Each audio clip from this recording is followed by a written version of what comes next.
Hi guys, and welcome to my channel. Today I'm trying out something new, something that I haven't done before, and that is to use spray paint in a can to make over a piece of furniture. So I will be making over this side table. It's an Ikea side table. I think they're called the lac side tables.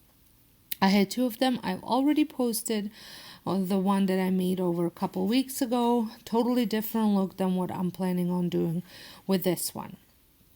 So I have, like I said, never spray painted furniture with a can spray paint or any type of spray paint, even the one that maybe you pour into a sprayer or spray paint. I usually just paint it, but I thought I'd give this piece a try with the can spray paint, since it is a small piece and it shouldn't take too long or too much paint to paint it. So I am using chalked spray paint by Rustoleaum.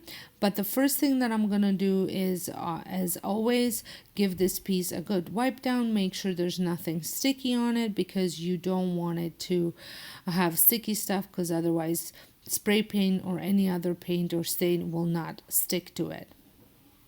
And once I have it ready, I move on to spray painting.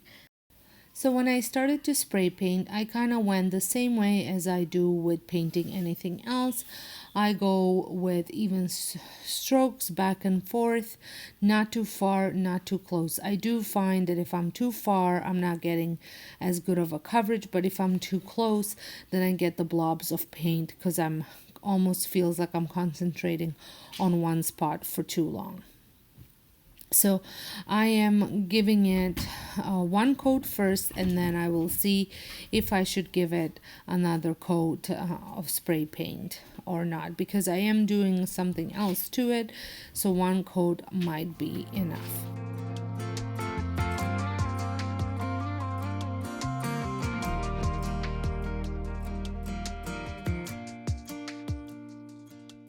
So I would love to know, have you guys done the spray painting of furniture before?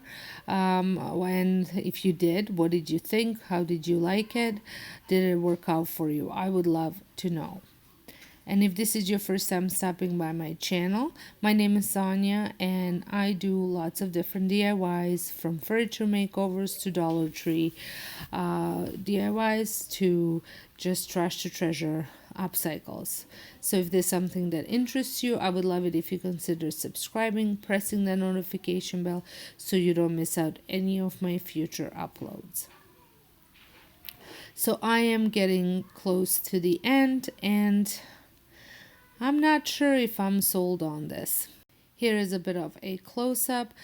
Because the way it was sitting, there was a little bit of dripping of paint effect happening, which I wasn't crazy about. I could take a paintbrush and smooth it out, I guess, before it dries. But here is a closer look so you can see what all that spray painting, the coverage that it did. I think if you were trying to go for maybe that marbled effect on top, I think spray painting would be a great idea, because I think it gave it a really nice marble effect. So now I decided that I wanted to sand a couple edges, just make it a little bit distressed, going for that shabby chic look. I took the softest sandpaper that I had, but it was scratching the furniture a little too much. I tried breaking it up into little pieces, so I'm not scratching it all over the place, just maybe concentrating onto the area that I wanted to sand down. But I really wasn't very happy with the outcome of this sandpaper.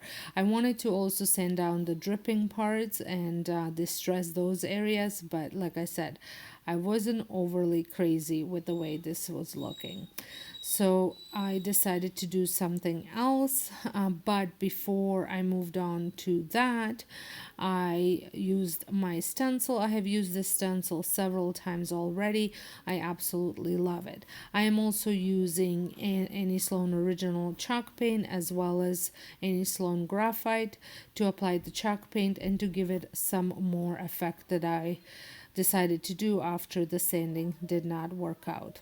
So as usual with this chalk paint, with the stencil, you don't want to go heavy with the paint. You want to dab it and not rub it. It's definitely less is more with the stenciling, and also it is a process. It takes a bit of time. Be patient with it, because if you rush the process, you will not be happy with the outcome. Your paint will leak through, it will get smudged. Even with dabbing and going slow, sometimes the paint gets smudged a little bit. So like I said, take your time, be patient, and you will be happy. If you rush it, you will have a mess and you will have to redo it, or just give up on the project altogether, which is sometimes what happens to me.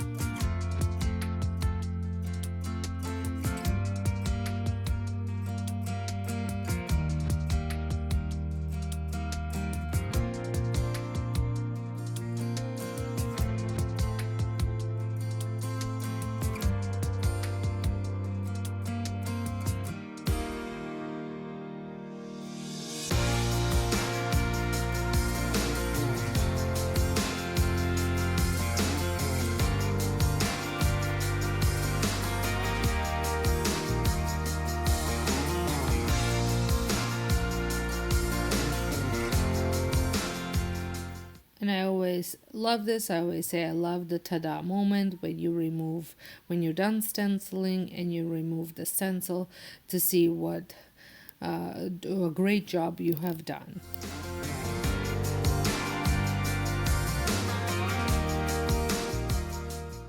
Like I said, I absolutely love this stencil. I got it on Amazon. I will have it linked in the description box if you would like to give it a try. Now I take that same graphite and I go over all the areas that I use the sandpaper for, just to give it that distressed look and to cover up the sand marks, because I really wasn't happy with the way they turned out. Now, I'm not also overly happy with just chunks of this graphite all over the place. So I go over it with some watered down old white, and I just don't put a lot of it on and brush it on. And then I also, in some spots, take the rag and just rub and blend the two colors together. You want to make sure that your stenciling area is completely dry before you move on to this step, because again you will get some smudging, and a little bit of smudging or even like blurring is not bad. I think it does give the piece a bit of that antique look, but if you overdo it, it will kind of look silly then.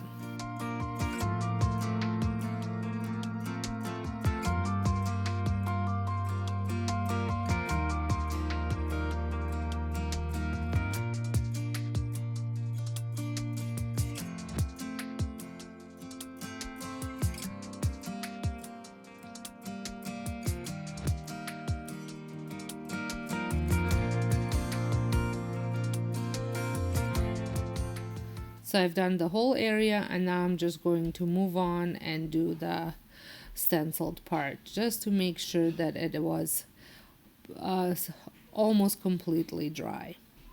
I don't actually go over it too heavy with the rag. I do gentle wipes. And the part that I did not show you, I do finish it off with a clear wax coat, and I've done that so many times, so you can check some of my other videos to see how I do that. So here is the piece. I absolutely love the way it turned out. I think it gave this boring side table a new look. It made it more of a showcase piece, like a standout piece accent piece that you can use in your decor. I hope you enjoyed this video, and if you did, please give me a thumbs up. And if this is your first time stopping by, like I said, I would love it if you became part of my YouTube family by pressing the subscribe button and notification bell. So until next time, hope you guys have a wonderful day, and thank you so much for watching.